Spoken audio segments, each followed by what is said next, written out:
Hey guys, hi, welcome back once again. My name is Vaishali and today I'd like to talk about divergent and convergent ways of thinking. So most of us in my age category in the late 30s or early 40s or even beyond that would have heard this song, Jo Tumko Ho Pasand Wahi Baat Karenge, or kahenge. And for most of us, we have a very romantic notion of that song. It of course sounds very romantic when somebody tells us, Jo tumko ho pasand wahi baat karenge, or kahenge. And that's what I personally call as our conditioned ways of thinking, which is in keeping with what is shown to us, how it's shown to us, and how that entire thing is played before us. Not just in terms of emotions, not just in terms of the visual impact, but even in terms of how it's communicated verbally. And at times, many of us have similar thought processes with regards to the same idea,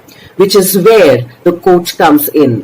When everybody is thinking alike, actually nobody is thinking. And yet, as different people, we have different perspectives of the very same thing. And if we can take up that same song and view it through different lenses, what would it look like? And this was my understanding of what it can look like, which is where divergent ways of thinking comes into the picture. Divergent ways of looking at the same thing quite objectively, and then even realizing that all of them, all of those objective lenses have their own subjective interpretations as well. So if I look at that song through one lens, it comes across like a little child who's actually dependent on somebody else for their complete caretaking, and therefore kind of keeps adapting to be able to say, Tumko jo ho pasand wahi baat karenge. Because if you don't do that, you might get in a lot of trouble,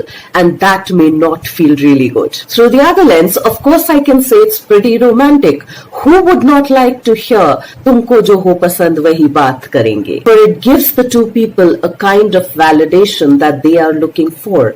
For the person who's saying Tumko jo ho pasand wahi baat karenge, it is actually saying, I will only listen to you so that I feel belonged in your space.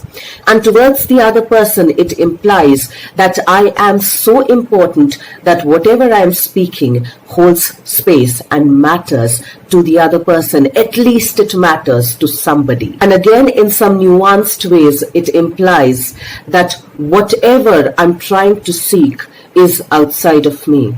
That somebody else can always tell me how much I matter and how should I matter in the first place. And since we are social creatures on some levels, we are constantly seeking that validation.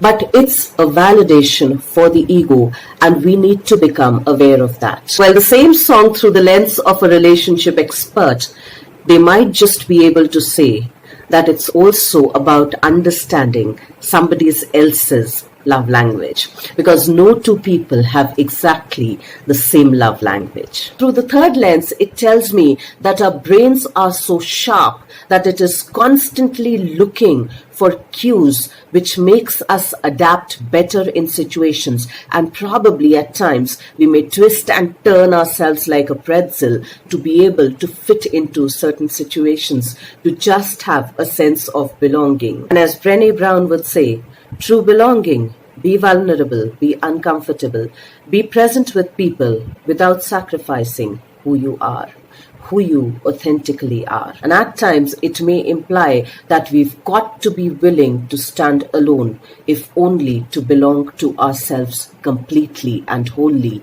without discarding any part of us. And then through another lens, it can also imply that here's a person who knows how to read people and therefore is able to probably manipulate them to be able to have their own ways, but through them. And when I say manipulation, I'm not holding it in a negative light.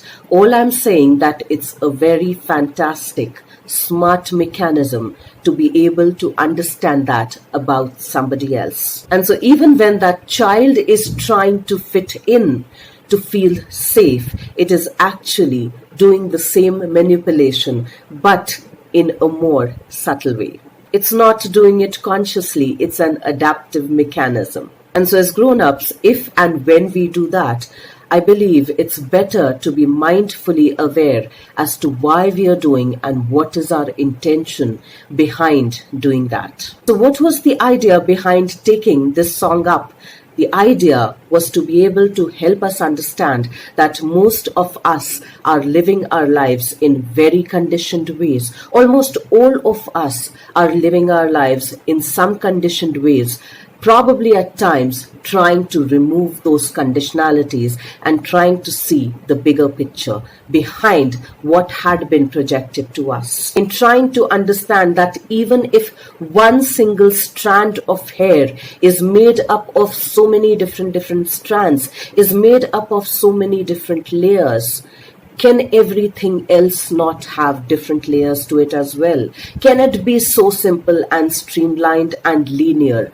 Can it not be more nuanced? Can it not be more enriched? Can there not be many more subtleties to whatever we think, to whatever we do, to however we feel? Because even a very straight line, when looked at very objectively through different lenses, will also tell us that just like a circle, just like a square, it completes 360 degrees. So even when it looks very straight lined, it in itself is very nuanced, in itself is very complex, which makes it more enriched, which makes it whole in the first place. So can we bring it into our systems, parenting, educational, organizational, institutional, to be able to see the convergence and the divergence of that particular aspect, of every single thing?